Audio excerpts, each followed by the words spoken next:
नमस्कार मेरे प्यारे साथियों। आज फिर से एक नए टॉपिक के साथ अपन चर्चा स्टार्ट करेंगे हमारी। आपको पता है कि पिछले जो लेक्चर में हमने बात की थी, उस पिछले लेक्चर में हमने बताया था कि हमारे पास इलेक्ट्रिक फ्लक्स यानी विद्युत फ्लक्स हमारे पास क्या होता है, और दूसरा हमारे पास जो टॉपिक था वो था हमारे पास गाउस के नियम यानी गॉस लॉ हमारे पास क्या है। इन दोनों ही टॉपिकों के बारे में हमने अच्छे से चर्चा की, और मैंने आपको बताया कि अगले लेक्चर में जब भी हम मिलेंगे तो उसमें हम पढ़ेंगे एप्लीकेशन ऑफ गॉस लॉ यानी गाउस के नियम के अनुप्रयोग। उसी सिलसिलेवार तरीके से हम अपने लेक्चर को आगे बढ़ाते हुए गाउस के नियम के अनुप्रयोग के बारे में बात करेंगे, एप्लीकेशन ऑफ गाउस लॉ। और गाउस के नियम का जो पहला अनुप्रयोग है उसके बारे में बात करेंगे कि अनंत रेखीय आवेश कारण विद्युत क्षेत्र की तीव्रता, intensity of electric field due to infinity linear charge के कारण। जो भी हमारे पास है कि जो इनफाइनाइट कोई भी हमारे पास एक लीनियर चार्ज है उसके थ्रू हम निकालेंगे इंटेंसिटी ऑफ इलेक्ट्रिक फील्ड यानी अंत रेखीय आवेश कारण विद्युत क्षेत्र की तीव्रता। तो देखो बिना किसी देरी के अपन जल्दी से इसको स्टार्ट करते हैं, जिससे आपका भी, क्योंकि अभी आपके पास टाइम नहीं है, एक तरीका से इसको क्रश कोर्स की तरह लीजिए। और मैं आपको बता देना चाह रहा हूं कि जो इंपॉर्टेंट क्वेश्चन की जो सीरीज है, कि बहुत सारे जो हमारे पास चैप्टर से इंपॉर्टेंट क्वेश्चन बनते हैं एग्जाम पॉइंट ऑफ व्यू से, उनकी जो नई सीरीज है वो बहुत ही जल्दी मैं स्टार्ट करने वाला हूं। जैसे आपके दिसंबर में मे बी 20 दिसंबर से मैं स्टार्ट करूंगा। उसके बाद हमारे पास टाइम बच जाएगा, जनवरी फरवरी का कंप्लीट टाइम होगा हमारे पास 2 महीने, और 10 दिन दिसंबर में बचेंगे। तो ऐसे करके 2 महीने 10 दिन हमारे पास अप्रोक्सीमेट, अगर मैं कंप्लीट फरवरी को मानूं, मार्च में एक भी दिन काउंट नहीं कर रहा हूं, तो 2 महीने और 10 दिन हमारे पास कंप्लीट होंगे। उसमें मैं प्रत्येक जो एवरी चैप्टर है हमारे पास, उसका हर चैप्टर का जो इंपॉर्टेंट क्वेश्चन है एग्जाम पॉइंट ऑफ व्यू से, जो कि वार्षिक एग्जाम यानी ईयरली एग्जामिनेशन के अंदर पूछे जाते हैं, उनसे संबंधित चर्चा करेंगे। पूरे के पूरे इसी चैनल पर मिलने वाले हैं। तो चैनल को सब्सक्राइब कर लीजिए, बेल आइकन को प्रेस कर लीजिए, जिससे कभी भी आपको या तो लाइव वीडियो मिलेगा या प्रीमियर लाइव मिलेगा, या फिर आपको रिकॉर्डेड वीडियो मिलेगा। किसी भी तरीका से आप तक वीडियो पहुंचना चाहिए, लेकिन जैसे ही वीडियो अपलोड होगा तो आपके पास नोटिफिकेशन आ जाए, इसलिए आपको जो बेल आइकन है उसको प्रेस कर लेना चाहिए। तो बिना किसी देरी के स्टार्ट करते हैं दोस्तों। देखो ध्यान से, मैं बात कर रहा हूं गॉस के नियम के अनुप्रयोगों की यानी एप्लीकेशन ऑफ गॉस लॉ, और उसके अंदर जो पहला अनुप्रयोग है उसके बारे में मैं चर्चा कर रहा हूं। वो हमारे पास है अनंत रेखीय आवेश कारण विद्युत क्षेत्र की तीव्रता।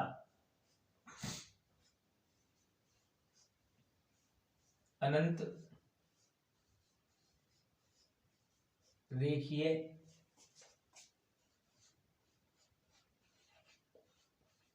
आवेश की कारण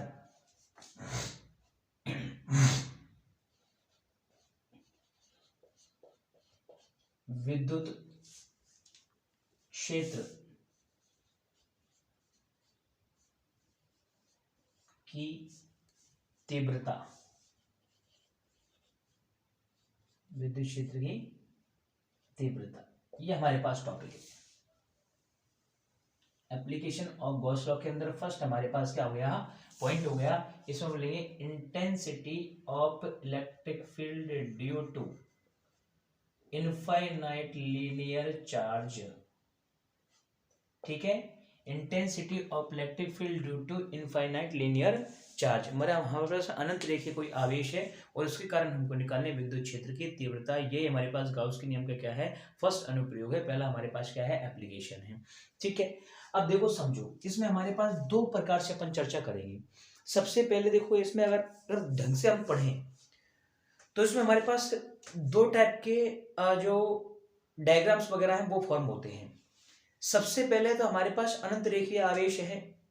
अनंत यानी इनफाइनाइट, कोई एक ऐसी जगह, ऐसी वस्तु के बारे में कल्पना करते हैं, क्योंकि इनफाइनाइट का अपन अध्ययन नहीं कर सकते। We can not study about the infinite, infinite की अपन स्टडी यानी अध्ययन नहीं कर सकते।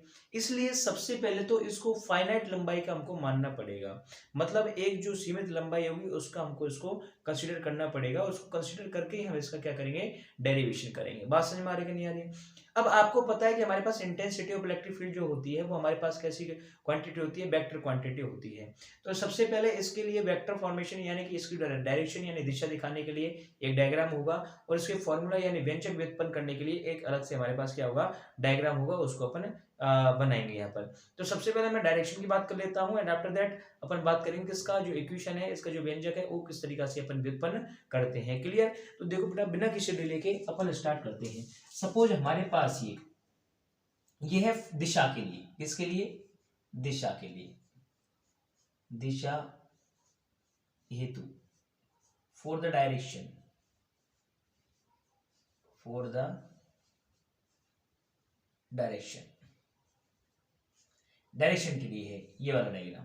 देखो समझना, मैं इनफाइनाइट का एक वायर ले लेता हूं, अनंत लंबाई का एक तार ले लेता हूं,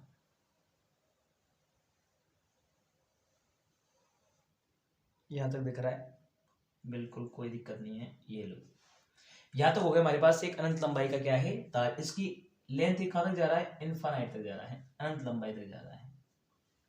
लेकिन मैंने आपको क्या बोला कि सर अनंत एक ऐसी चीज होती है जिस पर अपन अध्ययन नहीं कर सकते, यानी आप कहोगे कि सर तो कोई दिक्कत नहीं है, आप इसको इनफाइनाइट मान के कर लो, फिर अनंत अनंत के लिए तो ऑटोमेटिक हमारे पास क्या हो जाएगी, स्टडी हो जाएगी। देख लीजिए, तो मैंने क्या बोला कि सर इसकी जो टोटल लंबाई है, टोटल जो लेंथ है हमने वो कितनी कंसिडर की है, हमने इसको फाइनाइट लंबाई का मान लिया है, और इसकी जो सीमित लंबाई है उसको हमने मान लिया कैपिटल एल। क्या मान लिया बच्चों, कैपिटल एल। आपको दिखाई दे रहा है कितना होगा, कैपिटल एल। ये वाली लेंथ हमारे पास कितनी है, कैपिटल एल है, ठीक है, थोड़ा आपको दिखाई नहीं दे रहा। अब इसका कोई हमारे पास सेंटर पॉइंट होगा बच्चों, तो मैंने क्या बोला कि सर इसका हमारे पास एक सेंटर पॉइंट यानी मध्य बिंदु का क्या, ओ। मध्य बिंदु क्या है, ओ। इस मध्य बिंदु से, इस सेंटर पॉइंट से स्मॉल आर डिस्टेंस पर, इस सेंटर पॉइंट ओ से स्मॉल आर डिस्टेंस पर एक हमारे पास बिंदु है पी, एक पॉइंट हमारे पास की पी, और इस पी पॉइंट पर यानी बिंदु पी पर हम निकालना चाह रहे हैं विद्युत क्षेत्र की तीव्रता। इस बिंदु पी पर हम क्या निकालना चाह रहे हैं, विद्युत क्षेत्र की तीव्रता। बात क्लियर? अब समझना ध्यान से। अब इस बिंदु पी पर मैं टोटल हमारे पास निकालू, इसको हमने क्या दे रखा है, चार्ज दे रखा है। क्या दे रखा है, चार्ज दे रखा है। तो चार्ज इस पर एक समान रूप से क्या हो जा रहा है, वितरित हो जा रहा है ना।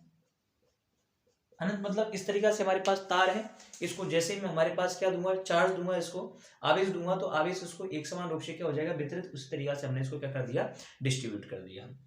अब समझने की कोशिश करना कि इस पॉइंट पर इस पूरा जो भी हमने अनंत को तो छोड़ो, अभी हमने फाइनाइट लेंथ कितनी मान ली है, एल मान ली है। कितनी मान ली है, एल मान ली है। तो यहां से हमारे पास होता क्या है कि ये पूरा जितनी फाइनाइट लेंथ है, इस सभी के कारण इस पर हमारे पास उत्पन्न होती है विद्युत क्षेत्र की तीव्रता, और उसी के बारे में अपन क्या करेंगे, बात करेंगे। इसी के लिए अपन डायरेक्शन निकालेंगे। अब देखो, गॉस जो हमेशा बात करता है, किसकी बात करता है, एलिमेंट यानी अल्पांश की बात करता है। हम भी यहाँ पे किसकी बात करेंगे, अल्पांश यानी एलिमेंट की बात करेंगे। हमने सर कंसिडर कर लिया कि एक एलिमेंट यहां पर है और एक एलिमेंट हमारे पास कहां पर है, यहां पर है, ये है। अब इस एलिमेंट की जो लेंथ है ना, वो यहां से हम कितना कंसीडर कर लेते हैं सर, स्मॉल एल है, और यहां से इसकी भी हमारे पास कितनी है, स्मॉल एल है। मतलब यहां से और यहां तक भी स्मॉल एल, और यहां से यहां तक भी स्मॉल एल है। अभी इसकी जो एलिमेंट माना है, इस पर हमारे पास इसकी लंबाई कितनी है, डीएल। तो एलिमेंट हमारे पास सेम होते हैं, तो इस एलिमेंट की हमारे पास लंबाई यानी लेंथ कितनी हो जाएगी, डीएल हो जाएगी। बात क्लियर? अब मैं सबसे पहले देख लेता हूं कि सर ये अल्पांश के कारण भी इस पर हमारे पास चुंबकीय क्षेत्र होगा, और इस अल्पांश के कारण भी इस पर हमारे पास क्या होगा, चुंबकीय क्षेत्र होगा। यानी कि intensity of electric field due to this element and intensity of electric field due to this element at point P. मतलब सारे के सारे एलिमेंट इस पर क्या निकालेंगे, लगाएंगे, इंटेंसिटी ऑफ इलेक्ट्रिक फील्ड निकालेंगे। मुझे टोटल निकालनी होगी तो कुछ ना कुछ तो करना होगा, लेकिन सबसे पहले अपन डायरेक्शन की बात कर लेते हैं कि इस पर डायरेक्शन किधर होगी। अब देखो, ये यहां से ऐसे चल रहा है सपन्ना, ये इस पर ऐसे अप्लाई करेगा, तो इंटेंसिटी ऑफ इलेक्ट्रिक फील्ड कुछ ऐसे होगा, इधर जाएगा। इस पी पॉइंट को एक बार मैं थोड़ी देर के लिए हटा देता हूं, ऐसे जाएगा। तो ये हमारे पास एक एलिमेंट है, ये हमारे पास दूसरा एलिमेंट हुआ, इसके थ्रू कैसे जाएगा, ऐसे जाएगा। इस अल्पांश के कारण, सपोज इसके कारण मैंने मान लिया DE1, क्योंकि ये एलिमेंट हमारे पास क्या है, अल्पांश मतलब छोटा सा है, अल्प है, तो इसके कारण हमारे पास विद्युत क्षेत्र की तीव्रता भी हमारे पास कैसी होगी, अल्पांश होगी। लेकिन मैं इसको मान लेता हूं सपोज E1 मान लेता हूं। क्या मान लेता हूं मैं इसको, E1, और इसको मैं कंसिडर कर लेता हूं कितना, E2 कंसिडर कर लेता हूं। अब आपको पता है कि ये हमारे पास कौन सा पॉइंट था, पॉइंट पी था। क्या पॉइंट था हमारे पास, पॉइंट पी। मैं इसको एक सेकंड के लिए मान लेता हूं, पॉइंट पी था ये, है ना। अब पॉइंट पी पर अगर आप देखना चाहो तो इंटेंसिटी ऑफ इलेक्ट्रिक फील्ड यानी विद्युत क्षेत्र की तीव्रता हमारे पास कितनी है, E1 और E2, मतलब दो है, कोई भी एक पर्टिकुलर डायरेक्शन नहीं है, एक इधर जा रहा है एक इधर जा रहा है।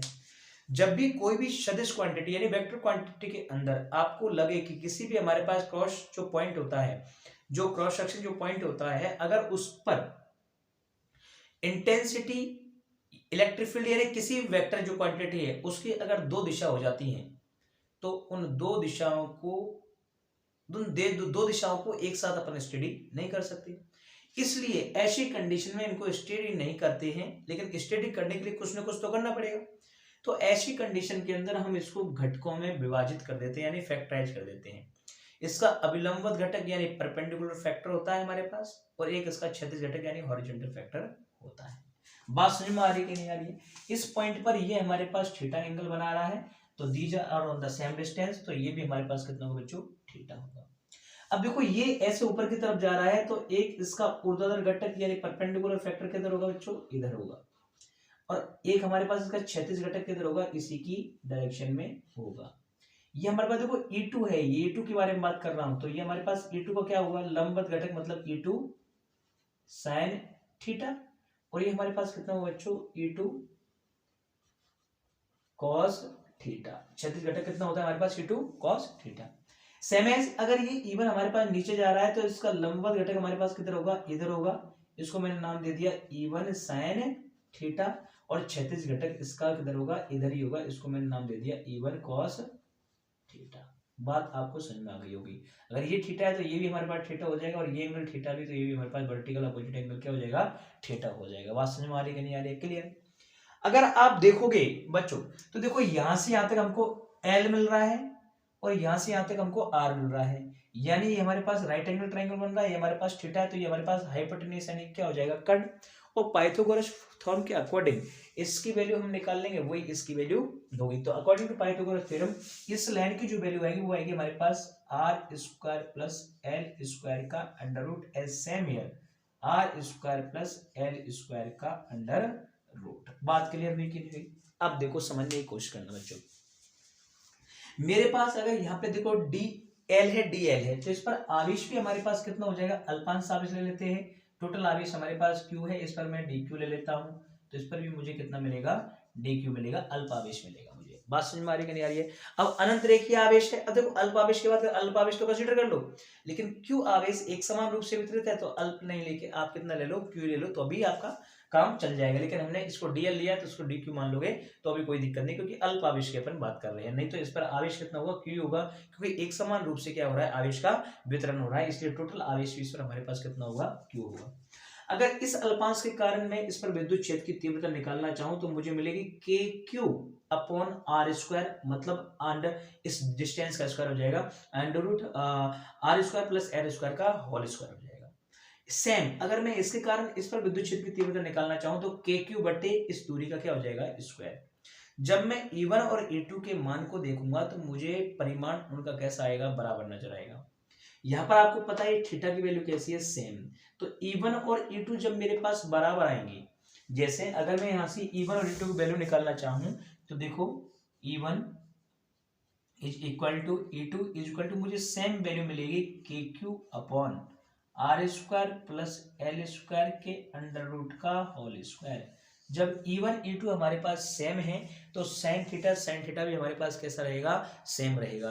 तो टोटल हमारे पास जो ये क्वांटिटी है E2 साइन थीटा और E1 साइन थीटा, इन दोनों का मैग्नीट्यूड तो कैसा हो जाएगा, सेम हो जाएगा। लेकिन इस पॉइंट की अगर मैं बात करूं तो इस पॉइंट पर दोनों की डायरेक्शन हमारे पास कैसी हो जाएगी, एक दूसरे के विपरीत। तो इनका परिमाण समान लेकिन डायरेक्शन एक दूसरे के अपोजिट है, तो एक दूसरे को क्या कर देंगे, क्रॉस कर देंगे। यानी कि E1 और E2 के जो लंबवत घटक है वो परिमाण में समान होने के कारण, मैग्नीट्यूड में सेम होने के कारण वो एक दूसरे को क्या कर देते हैं, कैंसिल आउट कर दे, यानी कि नष्ट कर देते हैं। लेकिन इन दोनों के क्षैतिज घटक यानी हॉरिजॉन्टल जो फैक्टर होते हैं वो एक ही डायरेक्शन में होने के कारण आपस में क्या हो जाते हैं, ऐड हो जाते हैं, यानी आपस में जुड़ जाते हैं। अब देखो दोनों का हमारे पास बाहर की तरफ जा रहे थे, E1 cos थीटा और E2 cos थीटा, दोनों एक ही डायरेक्शन में है। अब जब दोनों एक ही डायरेक्शन में होंगे तो दोनों एक दूसरे के अंदर क्या हो जाएंगे, ऐड हो जाएंगे। इसका इसका मतलब क्या हुआ कि E1 और E2 मिलकर हमारे पास डायरेक्शन किधर हो जाएगी, इनकी टोटल डायरेक्शन में हमारे पास किधर हो जाएगी, इधर हो जाएगी, क्योंकि इन दोनों के डायरेक्शन में हमारे पास कैसी है, सेम है। तो E1 cos थीटा और E2 cos थीटा आपस में क्या हो जाएंगे, ऐड हो जाएंगे, जिसकी डायरेक्शन किधर होगी, इधर होगी।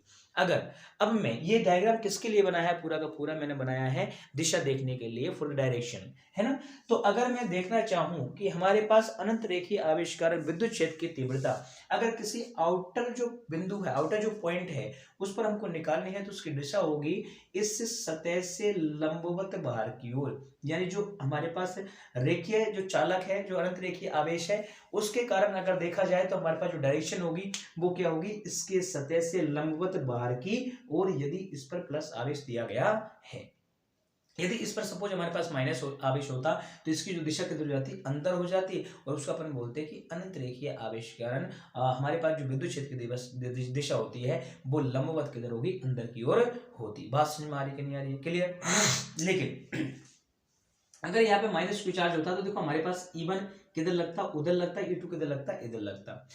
उस टाइम भी हमारे पास जो लंबवत घटक थे वो कैंसिल हो जाते, लेकिन क्षैतिज घटक इधर नहीं होके किधर हो जाते, उधर हो जाते, और उधर हो जाते तो दोनों उधर जुड़ते, और उधर जुड़ते तो टोटल हमारे पास इंटेंसिटी ऑफ इलेक्ट्रिक फील्ड किधर होता, उधर होता। इसका मतलब क्या है कि अनंत रेखीय आवेश के कारण यदि प्लस आवेश दिया गया है तो बाहर स्थित बिंदु पर विद्युत क्षेत्र की तीव्रता की दिशा यानी direction of intensity of electric field ये इसकी सतह के लंबवत बाहर की ओर होती है, और इसके अगर ठीक विपरीत यदि इसको माइनस आवेश दिया गया हो तो लंबवत अंदर की ओर होगी। बात समझ में आएगी नहीं आई, क्लियर। आई होप कि ये सारा का सारा जो दिशा के लिए मैंने तामझाम किया है ये आपको समझ में आया होगा। अब बिना किसी देरी के ये तो आपके पास डायरेक्शन होगी, ये आपको करना है, इसमें आपको पूरा लिखना है। माना अनंत लंबाई का कोई एक चालक तार है जिसको क्यू आवेश देते हैं, तो वो उसकी संपूर्ण सतह पर या पूरे जो चार्ज है हमारे पास जो रॉड कोई रॉड है या चालक है उस पर एक समान रूप से वितरित हो जाता है। तो हम इसकी दिशा निकालने के लिए एक फाइनाइट लंबाई कैपिटल एल की क्या करते हैं, कल्पना करते हैं, जिसके मध्य बिंदु से एल दूरी पर ऊपर और एल दूरी नीचे दो अल्पांश डीएल की कल्पना करते हैं, जिसके मध्य बिंदु ओ से स्मॉल आर दूरी पर कोई पॉइंट पी प्रेजेंट है, जहां पर अपन को निकालें इंटेंसिटी ऑफ इलेक्ट्रिक फील्ड यानी विद्युत क्षेत्र की तीव्रता, जिस पर इन दोनों अल्पांशों के कारण विद्युत क्षेत्र की तीव्रता यानी इंटेंसिटी ऑफ इलेक्ट्रिक फील्ड की जो डायरेक्शन है वो कैसी होती है, अलग अलग होती है। इस कंडीशन में हम इसको घटकों में विभाजित कर देते हैं। घटकों में विभाजित करके हम पाते हैं कि इसके क्षैतिज घटक जो E1 sin थीटा लंबवत घटक E1 sin थीटा और E2 cos theta magnitude same होते हैं और अपोजिट डायरेक्शन में होते हैं, इसलिए एक दूसरे को कैंसिल आउट कर देते हैं। जबकि इनके क्षैतिज घटक यानी हॉरिजॉन्टल फैक्टर होते हैं, परिमाण में समान होने के कारण और दिशा में भी समान होने के कारण एक दूसरे से परस्पर जुड़ जाते हैं, इसलिए विद्युत क्षेत्र की तीव्रता की जो दिशा आती है वो इस सतह के लंबवत बाहर की ओर आती है। ये हमारे पास पूरा का पूरा इसका माजरा हो गया कि क्या क्या मैंने इसके अंदर आपको समझाया है। ये सारा चीज आप अपनी लैंग्वेज के अंदर लिख सकते हो, आपको इसको लिखने की जरूरत नहीं है। बात समझ में आई है। अब अपन व्यंजक यानी सूत्र की बात करते हैं, तो आपको पता है कि जब भी हम व्यंजक या सूत्र की बात करेंगे और गाउस की बात करेंगे तो गाउस वहां पर क्या करता है, एक गाउसियन जो सरफेस होती है उसको इमेजिन करता है, गाउसियन सरफेस की क्या करता है, कल्पना करता है वो। और गाउसियन सरफेस की कल्पना करता है तो ये हमारे पास एक आभासी सतह होती है, इमेजिनरी हमारे पास सरफेस होता है जिसको अपन सिर्फ मानते हैं किसको अप्लाई करने के लिए, गॉस लॉ को अप्लाई करने के लिए, जिससे हमारे पास क्या आंसर और हमारे पास फॉर्मूला भी निकल के आ जाता है। तो देखिए अगर मैं इसके सूत्र के बारे में बात करूं तो सिंपल भाषा में अगर मैं बात करूं तो ध्यान से देखना कि ये मेरे पास कोई फाइनाइट लेंथ का क्या है, कोई एक वायर है, कोई वायर है हमारे पास, रेखीय वायर हुआ। इसको यदि मैं चार्ज दूंगा तो चार्ज इसके चारों तरफ हमारे पास वितरित हो जाएगा। तो चारों तरफ अगर आवेश हमारे पास डिस्ट्रीब्यूट हो गया है तो इस आवेश के चारों ओर हमारे पास एक फील्ड भी तो जनरेट हो जाएगा सेम डिस्टेंस पर। उस फील्ड को अपन बोलते हैं इलेक्ट्रिक फील्ड। क्या बोलते हैं, इलेक्ट्रिक फील्ड। देखो मैंने अगर इसको ऐसे पकड़ा है तो ये देखो चारों तरफ से इसका ये बराबर आ रहा है कि नहीं आ रहा है ना। अगर बराबर आ रहा है तो हमारे पास ये पूरा का पूरा जो पार्ट होगा ये एक बेलन की तरह कार्य करेगा, यानी कि एक सिलेंडर जो होता है उसकी तरह क्या करेगा, वर्क करेगा। यानी अगर ये तो ये हमारे पास विद्युत क्षेत्र भी तो एक आभासी तरीका है। तो इस विद्युत क्षेत्र को हमने मानते हुए चारों तरफ एक लाइन सी गोल गोल लाइन बना दी और उसी जो हमको संरचना मिली वही हमारे पास क्या है, बेलन। अर्थात हमने एक बेलनाकार गाउसियन पृष्ठ की क्या कर ली है, कल्पना करती है। जैसा कि मैं डायग्राम बनाता हूं देखिएगा जरा, हमारे पास मैं यहां पे बना देता हूं, अनंत लंबाई का एक चालक है, बिल्कुल चालक है ये, ठीक है।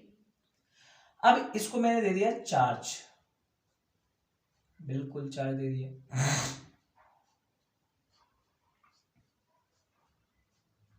अब ये चार्ज एक समान रूप से क्या हो गया, इस पर वितरित हो गया। मैंने क्या बोला कि इसको जैसे चार्ज दिया तो उसके अराउंड द वायर एक हमारे पास क्या उत्पन्न हो जाता है, एक चुंबकीय क्षेत्र, विद्युत क्षेत्र उत्पन्न हो जाता है। और विद्युत क्षेत्र को अपन लाइन बाई अगर डिनोट करें आभासी रूप से, तो हमको एक सिलेंडर यानी बेलन नजर आता है। अर्थात हमने एक बेलनाकार गाउसियन पृष्ठ की क्या कर ली है, कल्पना कर ली है। Consider a cylindrical Gaussian surface for the derivation of the अनंत रेखीय infinite length of the wire, मतलब अनंत रेखीय आविष्कारण अपन इसका क्या कर रहे हैं, अध्ययन कर रहे हैं। देखो तो मैंने कुछ ऐसे मान लिया कि यहाँ पर इसका विद्युत क्षेत्र है वो प्रेजेंट है इतना, और इधर भी हमारे पास इसका विद्युत क्षेत्र है वो प्रेजेंट है इधर। अगर मैं इसको कुछ इस तरीका से कर देता हूं तो मुझे एक सिलेंडर यानी कि बेलन की भांति नजर आता है। ये अब मैं देखो इसको ही आपको बता रहा हूं, ये हमारे पास मार्कर है, सेम है इस मार्कर के जैसा बन गया है। इसमें अगर देखेंगे तो देखो एक पार्ट तो ये दिख रहा है आपको, एक पार्ट ये नीचे दिख रहा है आपको, और एक ये जो लंबा वाला पार्ट होता है ये आपको दिख रहा है। बात समझ में आ गई? मतलब आपको तीन पार्ट यहाँ पर दिख रहे हैं। जैसे मैं बात करता हूँ कि फर्स्ट पार्ट ये हुआ, सेकंड पार्ट हमारे पास ये हुआ, तो थर्ड पार्ट हमारे पास क्या हो जाएगा, ये हो जाएगा। अगर मैं इसका पॉइंट हमने क्या माना था, ये ओ माना था, यहाँ से हमने किसी एक एलिमेंट की बात की थी, ये हमारे पास सपोज एक एलिमेंट हो गया, क्या हो गया कि हमारे पास एलिमेंट हो गया है। बात समझ में आई है? अगर मैं इसमें प्लस आवेश मैंने इसको दिया है तो यहाँ पर प्लस आवेश है, इसका विद्युत क्षेत्र इधर होगा, इधर है तो इधर होगा, इधर है तो इधर होगा, मतलब लंबवत किधर होगा, बाहर की ओर होगा। सेम तो इस बिंदु पर भी हमारे पास विद्युत क्षेत्र की जो तीव्रता है वो किधर होगी, इधर होगी, किधर होगी, इधर होगी। मैं सपोज इसको ई मान लेता हूं, आप तो ई मानिए, ये मैंने बोल लिया ई वेक्टर बोल दिया, ठीक। अब इस बिंदु पर भी, यहां पर भी तो हमारे पास विद्युत क्षेत्र इधर ही होगा, और नीचे वाला भी तो विद्युत क्षेत्र इधर ही तो होगा ना, क्योंकि इंटेंसिटी ऑफ इलेक्ट्रिक फील्ड की डायरेक्शन तो बदल नहीं रही, हमारे पास विद्युत क्षेत्र की दिशा तो बदल नहीं रही। मतलब इसके अंदर भी हमारे पास विद्युत क्षेत्र किधर होने वाला है, इधर होने वाला है, और इसके अंदर भी विद्युत क्षेत्र हमारे पास किधर होने वाला है, इधर होने वाला है। ये लो, ये हो गया।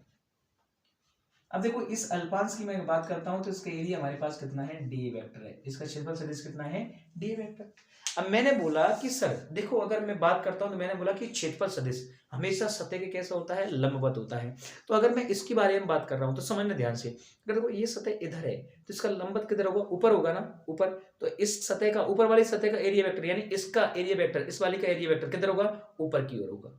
एलिमेंट की बात करते हैं तो डी वेक्टर की बात करेंगे, और नीचे वाले का किधर होगा, तो नीचे वाले का नीचे होगा। सर बची कौन सी ये, तो इसका लंबवत किधर होगा, इधर ही होगा। यानी कि इस सतह की बात करूं तो हमारे पास एरिया वेक्टर, अगर अल्पांश की बात करूं तो डी वेक्टर इधर होगा, इसकी बात करूंगा तो डी वेक्टर हमारे पास इधर होगा, और इसकी बात करूंगा तो इसका डी वेक्टर हमारे पास किधर होगा, नीचे होगा। बात समझ में आ गई कि नहीं आ गई, क्लियर? ये सभी को आपको पता है कि इस तरीका से हमने इसको क्या कर दिया है, डिवाइड। तीनों में ई वेक्टर डायरेक्शन सेम है, E vector perpendicularly outward direction में है, ये नीचे की तरफ हो जाएगा और ये ऊपर की तरफ हो जाएगा। गाउस हमारे पास क्या बोलता है कि किसी भी बंद पृष्ठ से निर्गत कुल विद्युत फ्लक्स का मान, कोई भी हमारे पास एक क्लोज सरफेस है उसकी एग्जिटिंग जो हमारे पास इंटेंसिटी इलेक्ट्रिक फ्लक्स होता है उसकी जो वैल्यू होती है क्यू अपॉन एप्सिलॉन नॉट की क्या होती है, इक्वल होती है।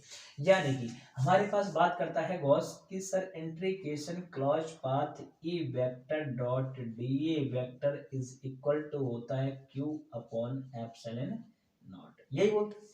यहाँ पर हमारे पास ई है इंटेंसिटी ऑफ इलेक्ट्रिसिटी यानी कुल विद्युत क्षेत्र की तीव्रता, और डी हमारे पास किसी एलिमेंट यानी अल्पांश का है। लेकिन अगर इसको मैं समाकलन कर दूं, इसका मैं इंटीग्रेशन कर देता हूं तो मुझे टोटल ए मिल जाएगा ना, और मुझे टोटल अगर ए मिल जाता है, मुझे अगर टोटल ए मिल जाता है तो इसकी जो डिस्टेंस है वो हमने कितनी मानी है, सपोज ये आर मान ली है, यहाँ से इसकी डिस्टेंस हमने कितनी मानी थी, आर कंसिडर की थी। तो अगर बात करूं तो इसके हमारे पास रेडियस कितनी हो जाएगी, आर, और इसकी जो लेंथ हमने कंसिडर की थी वो कितनी की थी, कैपिटल एल कंसिडर की थी। बच्चों याद है आपको, तो कितनी कंसिडर की थी, कैपिटल एल कंसिडर की थी। तो लेंथ कितनी हुई, कैपिटल एल, और रेडियस कितनी हुई इसकी, स्मॉल आर हुई। तो ये रेडियस है, ये भी स्मॉल रेडियस, और ये भी हमारे पास रेडियस इसकी स्मॉल आर है। अगर मैं इस पर टोटल फ्लक्स निकालना चाहूंगा तो इस भाग के कारण फ्लक्स प्लस इस पार्ट के कारण फ्लक्स और प्लस इस पार्ट के कारण फ्लक्स, मतलब टोटल फ्लक्स की वैल्यू निकालूंगा तो electric flux due to first part plus electric flux due to second part plus electric flux due to third part, मतलब तीनों को मैं ऐड कर दूंगा तो मुझे इसका टोटल क्या मिल जाएगा, फ्लक्स मिल जाएगा। तो देखिए जरा, अब मैं टोटल एक साथ लिख देता हूं, देखो ध्यान से। इंटीग्रेशन फर्स्ट की अगर मैं बात करूंगा तो E vector dot D A vector plus integration closed path for the second same as E vector dot D A vector plus for the third part की बात करूंगा तो मेरे पास E vector dot D A vector is equal to मुझे क्या मिल रहा है, क्यू अपॉन एप्सिलॉन नॉट। आपको पता है कि यहाँ पर डॉट प्रोडक्ट हो रहा है, तो जैसे मैं अगर डॉट प्रोडक्ट का हटाने की बात करूंगा तो मेरा यहाँ पे क्या आ जाएगा, कॉस आ जाएगा, यानी कि that implies integration for the one, ये मुझे क्या मिलेगा, E D A cos theta plus integration for the two E D A cos theta plus integration for the three, यहाँ पे मिलेगा E D A cos theta is equal to मुझे मिलेगा Q upon epsilon not. बात समझ में? यहाँ पर देखो तो देखो ई वेक्टर और डी वेक्टर में एंगल कितना है, 90 डिग्री। यहाँ पर ई वेक्टर और डी वेक्टर में कितना है, 90 डिग्री। सर यहाँ पर ई वेक्टर और डी वेक्टर दोनों एक ही डायरेक्शन में, थीटा इक्वल टू कितना मिलेगा, 0 डिग्री। मतलब हमारे पास इस पार्ट में तो थीटा इक्वल टू कितना है, 90 डिग्री। सेकंड वाले पार्ट में थीटा इक्वल टू 90 डिग्री। सर थर्ड वाले पार्ट में थीटा इक्वल टू कितना है हमारे पास, 0 डिग्री। तो cos 90 की वैल्यू कितनी होती है, 0। तो ये पूरा वाला पार्ट किसमें चला गया, 0 में। फिर अगेन cos 90 की वैल्यू कितनी होती है, 0। ये कंप्लीट पार्ट किसमें चला गया, 0 में। और cos 0 देखो यहाँ पर अगर मैं बात कर लेता हूँ cos 0 डिग्री, तो ये कितना होता है, 1। तो cos 0 किस चला जाएगा, 1 में। हमारे पास ओनली रिमेनिंग क्या बचेगा, देखो that implies integration E vector E D A is equal to मुझे मिला क्यू अपॉन एप्सिलॉन नॉट। बात समझ में आ गई नहीं आ गई? अब देखो ध्यान से बेटा, with respect to A, E is a constant, so इसको अपन ले लिया बाहर। इंटीग्रेशन क्लोज पाथ है हमारे पास मिला डी ए इक्वल टू क्या मिला, क्यू अपॉन एप्सिलॉन नॉट। आपको पता है कि अगर मैं डी ए डी, इंटीग्रेशन का मतलब क्या होता है, ऐड करना, उसको जोड़ते चले जाना। तो मैं अगर डी ए इसमें बहुत सारे और इसके जैसे बहुत सारे छोटे छोटे एलिमेंट होंगे इसके जैसे, उन सभी डी ए को मैं ऐड करता जाऊंगा तो मुझे इसका टोटल एरिया यानी कि ए मिलेगा कि नहीं मिलेगा, बिल्कुल मिलेगा आपको। तो हमारे पास इंटीग्रेशन क्लोज पर जो डी ए होगा is represent the total area of the complete, हमारे पास जो स्ट्रक्चर है उसका टोटल एरिया हो जाएगा ए। इसको मैं यहाँ पर पुट कर देता हूँ, तो देखो यह लाइन खींच देता हूँ और मैं यहाँ पे करता हूँ, इसको इधर लिख देता हूँ, ये लो, ये ठीक है। यहाँ पर हमारे पास इसको मैंने यहाँ पे पुट किया तो मुझे क्या मिला, E into A is equal to Q upon epsilon naught. आपको पता है कि हमारे पास ये क्या है, अनंत रेखीय आवेश है। क्या है, अनंत रेखीय आवेश है, यानी इनफाइनाइट हमारे पास क्या है, चार्ज है, इनफाइनाइट लीनियर चार्ज डिस्ट्रीब्यूशन है। तो यहाँ पर हमारे पास जो लीनियर चार्ज डेंसिटी आएगी, यानी रेखीय आवेश जो घनत्व आएगा, उसके अगर बारे में बात करूंगा तो लैम्बडा इक्वल टू मुझे कितना मिलेगा, Q upon total length L. अगर मैं क्यू की वैल्यू निकालूं यहाँ से तो मुझे कितना मिल जाएगा, लैम्बडा इंटू एल मिल जाएगा। ये वैल्यू मैं उठा के यहाँ पर पुट कर देता हूं तो देखो मुझे क्या मिलेगा सर, ई इंटू ए और what is the value of Q, lambda into L upon हमारे पास कितना हो जाएगा, एप्सिलॉन नॉट हो जाएगा। यहाँ तक आपको दिख रहा है, नहीं दिख रहा है, मैं इधर लिख देता हूँ उसको, थोड़ा सा यहाँ पर लिख देता हूँ। तो देखो ये वैल्यू मैं क्यू की वैल्यू यहाँ पे पुट कर दूंगा इस जगह पर, तो देखो या क्यू की वैल्यू यहाँ पे पुट कर दूंगा तो मुझे मिलेगा E into A is equal to what the value of Q, lambda into L upon हो जाएगा एप्सिलॉन नॉट। ठीक है। आपको पता है कि सर यहाँ पर जो एरिया हमारे पास किसका एरिया है, ये बेलन का एरिया है, और बेलन यानी सिलेंडर का एरिया है, तो ये कितना होता है, 2 पाई रेडियस आर, लेंथ कितनी है, कैपिटल एल। अगर ये वैल्यू मैं यहाँ पे पुट करूंगा तो मुझे मिलेगा E into 2 pi R L is equal to lambda L upon epsilon naught. यहाँ तक आपको मिल गया है। आप अगर देखोगे तो आपको मिलेगा, देखो एल से एल कैंसिल आउट हो गया है। अब देखो थोड़ा सा मैं इसको रफ कर देता हूँ, चलो इस डायग्राम को हटा देता हूँ मैं, या फिर यहाँ पे सॉल्व कर देता हूँ इसको बेटा, चलो इधर ही कर देते हैं। इस डायग्राम को मैंने हटा दिया है और अगेन अपन इसको यहाँ पे सॉल्व कर देते हैं, है ना। हमारे पास क्या बचा, देखो E इज इक्वल टू, उधर बचा हमारे पास लैम्बडा और अपॉन में इस 2 पाई आर को नीचे लेके आ जाता हूँ, तो देखो 2 पाई आर एप्सिलॉन नॉट यहाँ पर लेके आ गए। थोड़ा और मॉडिफाई कर देते हैं तो ई इक्वल टू हमारे पास बचता है लैम्बडा अपॉन, देखो 2 पाई एप्सिलॉन नॉट इन, और इसको मैं आर को यहाँ पे लिख देता हूँ।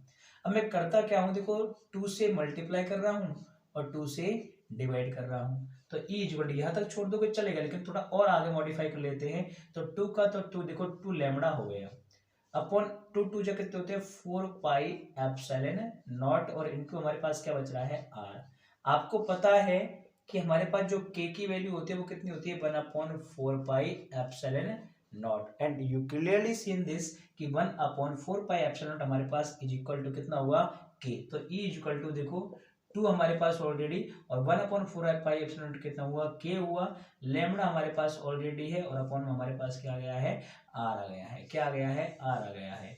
तो अगर मैं इसके सदिश फॉर्मेट की बात करूं, यदि इसकी वेक्टर फॉर्म की बात करता हूं तो मुझे मिलेगा E vector is equal to 2k lambda upon R into R cap, जहाँ पे आर कैप को एकम सदिश यानी यूनिट वेक्टर यानी पोजीशन या स्थिर सदिश कहा जाता है। इस प्रकार हमको जो फॉर्मूला मिला वो ई इक्वल टू कितना मिला है 2k लैम्बडा अपॉन आर मिला है। बात समझ में आ रही कि नहीं आ रही, क्लियर। तो इस प्रकार हमने देखा कि अनंत रेखीय आविष्कारक विद्युत क्षेत्र की तीव्रता, जो कि गाउस के नियम का पहला अनुप्रयोग है, उसके हमारे लिए जो फॉर्मूला आया है वो आया है E equal to 2k lambda upon R. बिल्कुल सिंपल था बेटा। सबसे पहले हमने डायरेक्शन के लिए एक डायग्राम बनाया था, उसके बाद में हमने देखा कि उसकी जो डायरेक्शन आई थी वो पृष्ठ के लंबवत बाहर की ओर आई थी। फिर हमने इसके व्यंजक के लिए डायग्राम बनाया, और डायग्राम हमने एक गाउसियन पृष्ठ की कल्पना की थी जो कि सिलेंड्रिकल, यानी कि हमारे पास कैसा था बेलनाकार हमारे पास गाउसियन पृष्ठ था, उसको 3 भागों में बांटा और तीनों भागों में अलग अलग फ्लक्स की वैल्यू को ऐड करके हमने निकाला। 2 पार्ट के अंदर हमारे पास थीटा 90 डिग्री बन रहा था, एक पार्ट में 0 डिग्री बन रहा था, इसलिए एक पार्ट बचा, उसको हमने इस तरीके से यहाँ पे सॉल्व किया, and that final we get E equal to 2k lambda upon R. This is the final answer for the अनंत रेखीय आवेश के कारण विद्युत क्षेत्र की तीव्रता यानी intensity of electric field due to infinite linear charge. ठीक है ना, ये हमारे पास पूरा टॉपिक हुआ। कमेंट करके जरूर बताइए अगर पढ़ने में थोड़ा सही लगा हो, पढ़ने में मजा आया हो, आपको समझ में आया हो, चीज़ें कोई दिक्कत हो तो आप कमेंट करके बताइए कि सर थोड़ा इस तरीक़ा से लैंग्वेज मतलब आप स्पीड है उसको कम करें या ज़्यादा करें, ये वही मैटर करता है। तो स्पीड मैं इसलिए ज़्यादा रख रहा हूँ क्योंकि बहुत सारी चीज़ें आपने पढ़ रखी है, इसलिए आपको इजीली थोड़ा समझ में आ जाएगा। क्रश कोर्स है तो इस हिसाब से अपन इसको चलाएंगे, क्योंकि एग्जाम के आपके पास ज़्यादा टाइम नहीं है, जितना जल्दी होगा उतना जल्दी अपन रिवाइज कराने की इसकी कोशिशें करेंगे। ठीक है बेटा, मिलते हैं बाकी कल अगले लेक्चर में। ये लेक्चर सीरीज अब डेली आएगी, इसमें कोई भी रुकावट नहीं आएगी। हो सकता है एक दिन में आपको 2 वीडियो भी मिलना स्टार्ट हो जाए, ठीक है ना, लेकिन अब ये रुकेगा नहीं कारवा, ये आगे चलता रहेगा। इसलिए चैनल को जितना ज़्यादा हो लोगों तक आप पहुँचाइए, सबके लिए शेयर कीजिए, और जितने बच्चे मुझे ऑफलाइन में जुड़े हुए हैं मैं उनको याद करने को बोलता हूँ। तो प्लीज़ अगर आप मेरे क्लास के अंदर नहीं पूछ पाते हो तो आप आओ वीडियो में, और वीडियो को बार बार मल्टीपल टाइम देखो, एंड आई एम श्योर कि आपको बहुत जल्दी ही चीज़ें समझ में आ जाएंगी। ठीक है, मिलते हैं अगले वीडियो में। थैंक यू, जय हिंद, जय भारत, धन्यवाद।